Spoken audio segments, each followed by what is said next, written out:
아멘. 살아계신 하나님의 말씀입니다. 오늘 말씀의 제목 보증, 그렇게 정했습니다. 요엘서는 요는 여호와고요, 엘은 하나님, 즉 여호와는 하나님이시다라는 이름을 가진 선지자가 전하고 있는 하나님의 메시지입니다. 오늘 본문의 상황을 보면 남유다를 향한 하나님의 뜻, 분단된 이스라엘의 남쪽 유다, 그 유다를 향한 하나님의 뜻을 하나님이 말씀하시는데, 하나님의 뜻을 받은 선지자들 또 제사장들이 이러지도 저러지도 못하는 상황에 처한 것을 우리는 보게 됩니다. 일반적으로 이런 상황을 뭐라고 말합니까? 딜레마라고 합니다. 갈팡질팡하고 어떻게 할 수 없는, 어느 쪽을 선택할 때 좋은 결과를 얻을 수 있을지, 또 어느 것을 선택해도 좋지 못한 결과를 얻을 때 망설이게 되는 상황, 딜레마라고 일반적으로 얘기하지 않습니까? 남유다의 상황이 그렇다는 겁니다. 특별히 남유다의 제사장들의 모습이 그러하다고 본문 하나님은 말씀하고 계십니다. 왜냐하면 하나님께서 이스라엘 백성들을 심판하셔야 되고 그들의 상황이 심각하기 때문이죠. 이스라엘은 하나님을 섬겼지만 동시에 우상을 섬기지 않았습니까? 둘 사이에서 갈팡질팡했던 것, 그 전에 여호수아도 마찬가지였고, 너희는 오늘날 선택해라, 양당 간에 결정해라. 여호와를 섬길 거냐? 여호와가 참신이면 그분을 섬기고, 바알이 참신이면 너희들 바알을 섬겨라. 그러나 나와 내 집은 오직 하나님, 오직 여호와만을 섬기겠다라고 여호수아가 고백하지 않습니까? 그것처럼 이런 상황 속에서 그들이 어떻게 해야 될지 갈팡질팡하는 모습들이 나타납니다. 특별히 본문 읽지는 않았지만 17절 성경을 펼치신 분들은 아십니까? 여호와를 섬기는 제사장들은 낭실과 제단 사이에서 울며 이르기를, 여호와여 주의 백성을 불쌍히 여기소서, 주의 기업을 욕되게 하여 나라들로 그들을 관할하지 못하게 하옵소서. 어찌하여 이방인으로 그들의 하나님이 어디 있느냐 말하게 하겠나이까 할지어다. 즉 제사장들이 낭실과 제단 사이에 섰습니다. 둘 사이에 서서 제사장들이 제사하지 못하고 갈등하고 있는 상황이었다는 거예요. 왜요? 제사장들은 하나님께 먹을 것이 없어서 굶주리고 있는 이스라엘 백성들의 고통을 잘 알아요. 그래서 그들을 구원해 달라고 기도해야만 했습니다. 하지만 상황은 어떻습니까? 하나님께 드릴 재물이 없는 상황이었어요. 왜요? 북쪽에 강한 강대국들이 이스라엘을 침범해서 그들 가운데 메뚜기가 휩쓸고 지나간 마치 논밭처럼, 옥수수 떼처럼 싹 쓸어가 버리고 아무것도 없는 상황이었어요. 그런 상황에서 그들은 먹을 것도 없었고, 먹을 것도 없었지만 하나님께 드릴 제물도 예물도 없던 상황이었어요. 제물이 없어서 성소의 분향단에 올려 하나님께 제사 드리지 못하고 낭실과 제단 사이에 서서 울며 서성이고 있는 상황이었다는 겁니다. 하나님이 메뚜기 떼를 보내서 가나안 땅을 휩쓸어가게 하셨기 때문에 이스라엘 백성들이 살고 있던 주변의 모든 논과 밭이 황폐해졌던 상황이라는 거예요. 아무것도 없는 상황, 자기들 먹을 것도 없을 뿐만 아니라 하나님께 제사할 짐승과 곡식도 뭘 먹여야 짐승과 소와 양과 가축들, 그것들이 자라나고 길러져서 그거 잡아가지고 하나님께 제사하지 않았겠습니까? 아무것도 없는 상황이었다는 거예요. 이스라엘의 상황이 이렇게 심각한 상황이었습니다. 혹시 우리도, 우리의 영적 상태도 그렇지 않느냐라고 빗대어 볼 수 있죠. 이런 상황 속에서 하나님 딜레마 가운데 있던 이스라엘 백성들을 그냥 내버려 두십니까? 황폐하고 아무것도 없는 상황을 하나님 그냥 방치하고 내팽개치시는 하나님 아니시지 않습니까? 오히려 하나님은 그들 가운데에 회복을 말씀하고 계세요. 내가 너희들을 회복하겠다는 하나님의 뜻과 의지가 있으세요. 그들에게 한 줄기 빛이 비춰지기 시작합니다. 돌아올 수 있는 길을 열어주고 계십니다. 본문 말씀 앞에 우리가 오늘 펼치신 성경을 좀 보시는 게 좋은데 12절도 보시면 12절도 성경의 제목이 뭡니까? 여호와께로 돌아올지어다 라고 그 문단 패러그래프를 얘기하고 12절 여호와의 말씀에 너희는 이제라도 금식하고 울며 애통하고 마음을 다하여 내게로 돌아오라고 말씀하고 계세요. 전심으로 우리의 마음을 전부를 다 들여 하나님께로 돌아올 것을 요청하고 계시고 말씀하고 계세요. 이제라도 이제라도 하나님께 돌아오라고 말씀하세요. 하나님께 돌아가는 때는 늦은 때는 없다는 것 아닙니까? 내 인생 이만큼 살았기 때문에 뭐 그냥 냅두십시오. 인생 이렇게 살다가 죽게. 그럴 인생 없다는 거예요. 아무리 늦어도 하나님에게는 그게 늦은 시간이 아니라는 것 아닙니까? 우리가 하나님 앞에서 이제라도 하나님께 돌아오고 말씀하신 하나님, 이제라도 하나님께 돌아오면 용서하시고 다시 회복시켜 주시겠다고 약속하신 하나님, 왜요? 하나님의 징계, 하나님의 때리심, 하나님의 심판은 끝이 아니고 시작이기 때문에 그렇습니다. 하나님이 새롭게 하셔서 다시 시작하게 하려고 하시는 하나님의 의지가 있기 때문이지요. 18절, 오늘 읽었던 18절 말씀도 그 말씀 아닙니까? 오늘 18절 말씀 무엇입니까? 그때에 여호와께서 자기의 땅을 극진히 사랑하시어 그의 백성을 어떻게 하신다고요? 불쌍히 여기실 것이라고 말씀합니다. 하나님, 우리를 사랑하시되 극진한 사랑으로 사랑하시고 우리를 불쌍히 여기십니다. 우리를 구원하시기 위해 열심을 쏟아부으시는 하나님의 사랑, 다시 생명을 쏟아부어 주시겠다고 말씀하시는 하나님의 사랑. 자기 땅을, 자기 백성을, 자기 아들, 딸들을, 우리들을 자기 이름을 넣어서 자기를 누구누구를 극진히 사랑하시어 자기 백성을 불쌍히 여겨 주시는 하나님. 우리 하나님께 어떤 존재입니까?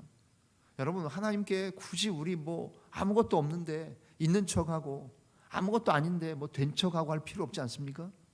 때로는 사람들 앞에 좀 때로는 가식도 필요할지 모르겠지만 우리 아버지 하나님, 살아계신 여호와 하나님께는 있는 모습 그대로, 솔직한 모습 그대로 나가는 것 아닙니까? 하나님은 어떤 사람에게 하나님의 눈이 가십니까? 자기를 낮추는 자, 자기를 불쌍히 여겨달라고 말하는 사람. 하나님, 저 아무것도 아니잖아요. 볼품 없고 보잘것 없고 뭘 배웠고 뭘 가졌고 가져봐야 하나님만큼 가졌습니까? 여러분이 지혜와 지식이 있어봐야 하나님만큼 아십니까? 여러분의 학위가 몇 개씩 돼봐야 하나님만큼 모든 것을 다 아십니까? 아니잖아요. 여러분이 건강하면 얼마나 건강하십니까? 운동하고 단련하면 얼마나 건강하십니까? 곤비치 아니하시고 달려가도 피곤치 아니하신 하나님, 전능하신 하나님 앞에 우리가 뭘 내세울 수 있겠습니까? 결국 하나님 앞에는 하나님, 저 아무것도 아니에요. 저 불쌍히 여겨주십시오. 그래야 하나님도 하나님의 마음을 헤아려 보는 것 아닙니까? 그래, 나한테 좀 머리 조아리고 나한테 도움 요청하고 나한테 좀 도와달라고 말하는 사람에게 도와주셔야 하나님도, 이런 표현이 맞을지 모르겠지만 하나님도 그래야 좀 더 생색내시지 않겠습니까?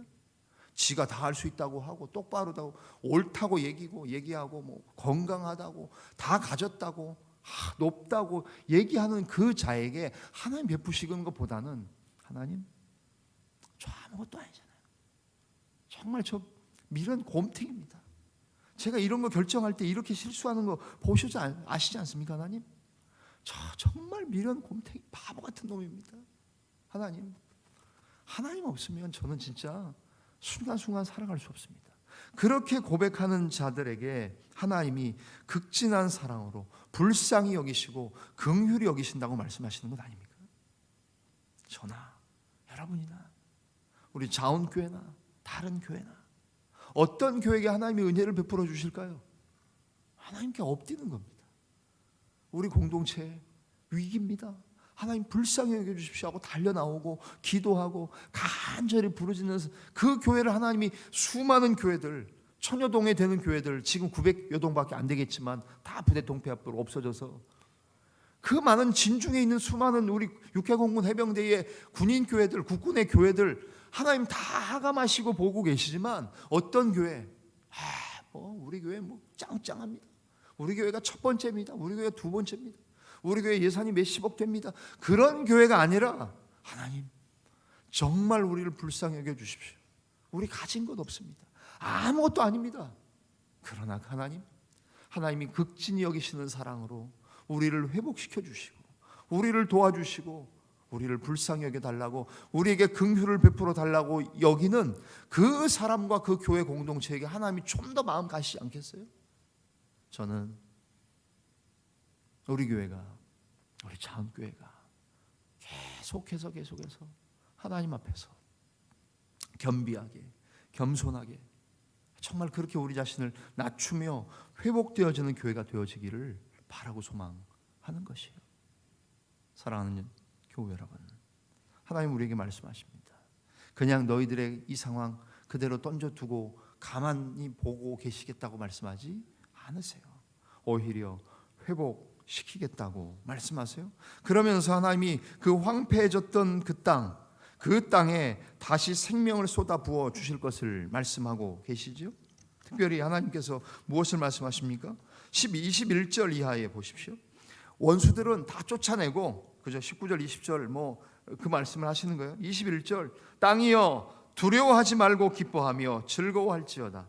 여호와께서 왜요? 큰 일을 행하셨음이로다. 하나님이 행하실 일들을 말씀하세요. 22절, 들짐승들아 두려워하지 말지어다. 들의 풀이 싹이 나며 나무가 열매를 맺으며 무화과 나무와 포도나무가 다 힘을 내는도다. 특별히 23절, 시온의 자녀들아 너희는 너희 하나님 여호와로 말미암아 기뻐하며 즐거워할지어다. 왜요? 그가 너희를 위하여 비를 내리시되 이른 비를 너희에게 적당하게 주시리니 이른 비와 늦은 비가 예전과 같을 것이라. 마당에는 밀이 가득하고 독에는 새 포도주와 기름이 넘치리로다 라고 말씀하시는 하나님.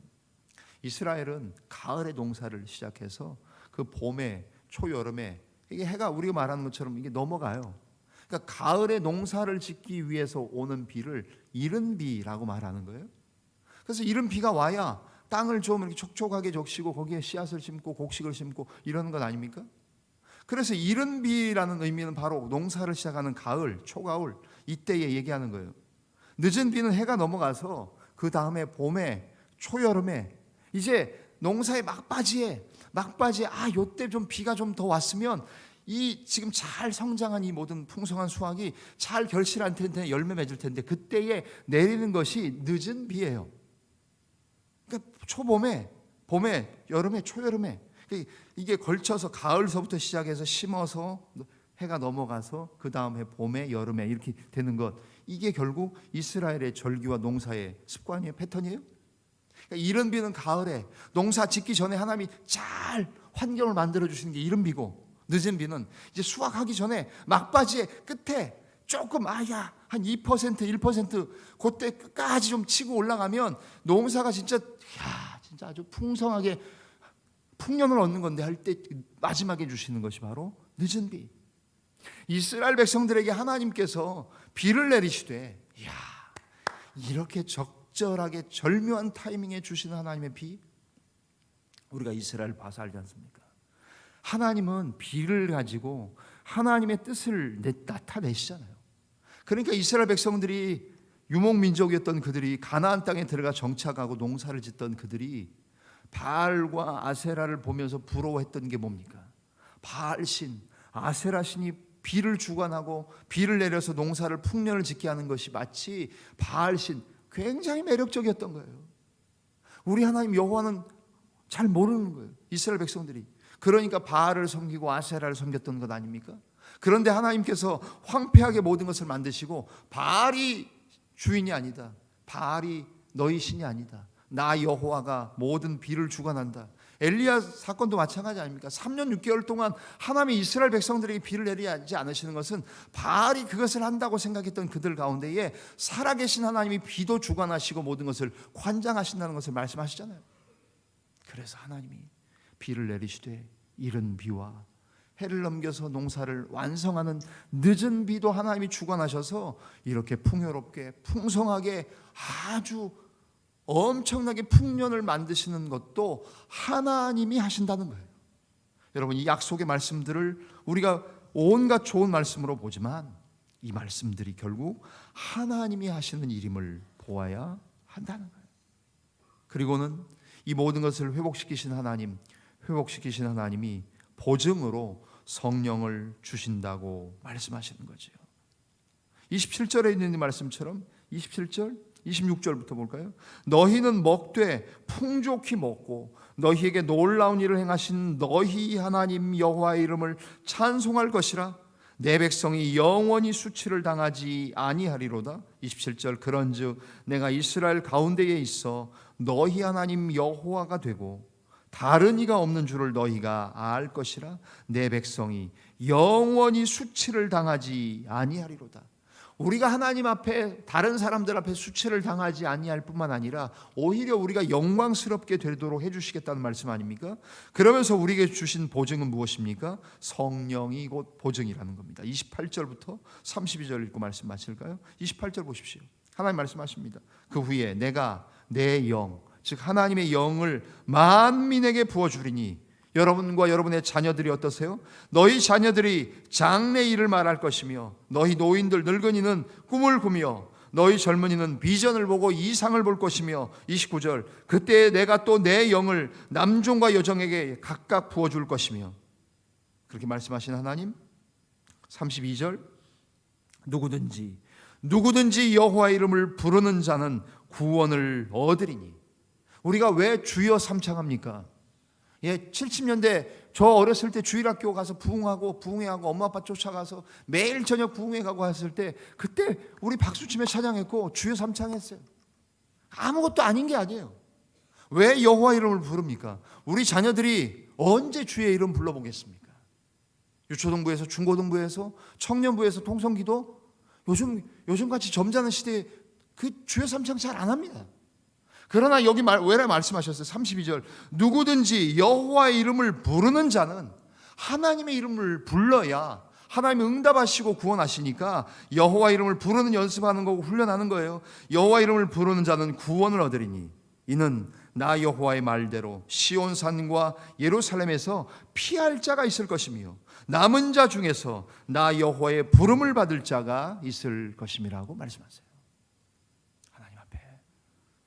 사랑하는 주님 앞에 나오신 존귀하신 교우 여러분, 그래서 우리 주님 앞에 보증되신 성령, 도장 꽝 찍고 더 이상 인봉 떼지 못하도록 옛날에는 촌농 녹여가지고 이렇게 찍었던 게 뭐예요? 편지봉투에, 왕의 명령에, 직서에 그 촌농 녹여서 도장 찍어가지고 이거 떼면 중간에 이거 누가 뗐구나. 그렇지만 떼지 못하도록 인봉하는 건 뭐예요? 실링이라고 하잖아요. 예? 지금은 그런 개념이 없지만 지금도 중요한 문서에는 딱 붙여가지고 스카치 테이프 또 도장 딱 찍어서 스카치 테이프 떼면 이거 중간에 개봉된 거 다 알잖아요. 저는 사실 여러분들의 헌금 떼어줄 때 소득세 연말정산할 때 제 군번 도장 교회 직인 찍고 그 위에 위아래 붙여지는데 도장 찍고 테이프 붙여서 막 보냈었어요. 중간에 교회는 헌금 단 1원도 틀리지 않게 신고합니다. 뭐 다른 동네들은 다 뭐 백지 갖다 주고 원한 대로 뭐 쓰라 그래가지고 국세청소 조사하고 막 그랬던 적도 있어요. 딴 동네들. 여러분, 보증, 오늘 복의 보증 되신 성령 하나님, 복의 보증 되신 성령으로 충만할 것을 말씀하신 하나님, 오늘 이 아침 우리가 부르짖습니다. 왜요? 하나님의 성령, 주님의 영이신 성령, 하나님의 성령이 우리의 복을 보증하시는 분이십니다. 그러기에 하나님의 성령으로 충만케 해주십시오. 주님 앞에 나옵니다. 주님, 우리를 회복시켜 주십시오. 우리를 부흥케 해주시고 우리를 살려 주옵소서. 하나님 앞에 오늘도 기도하다 부대로, 직장으로, 가정으로, 학교로 돌아가시는 사랑하는 저와 여러분들, 복의 보증되신 성령으로 충만하며 우리의 일평생의 믿음의 삶을 감당하시는 저와 여러분의 거룩하고 복된 삶이 되어지시기를 주님의 이름으로 간절히 축원합니다.